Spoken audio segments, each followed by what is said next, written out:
કુબેર ભંડારી મંદિર ટ્રસ્ટી મંડળના અંદરોઅંદરનો વિવાદનો મુદ્દો. ધારાસભ્ય શૈલેષ મહેતા મોડી રાત્રે મધ્યસ્થી અર્થે પહોંચ્યા. ડભોઈના તીર્થક્ષેત્ર કરનાળીના કુબેર ભંડારી મંદિર વિવાદ વચ્ચે ધારાસભ્ય શૈલેષ મહેતાએ મંદિરના કપાટ ખોલ્યા.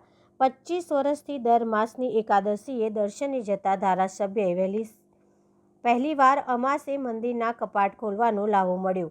આજે મહત્વની શનિવારી અમાસ, હજારો ભક્તો દર્શને અમાસના દિવસે ઉમટી પડ્યા હોય છે. મંદિરના ટ્રસ્ટીના વિવાદ વચ્ચે ડભોઈના ધારાસભ્ય શૈલેષ મહેતાએ રાત્રે 12 કલાકે મંદિરના કપાટ ખોલી અમાસના દર્શનને ખુલ્લા મૂક્યા.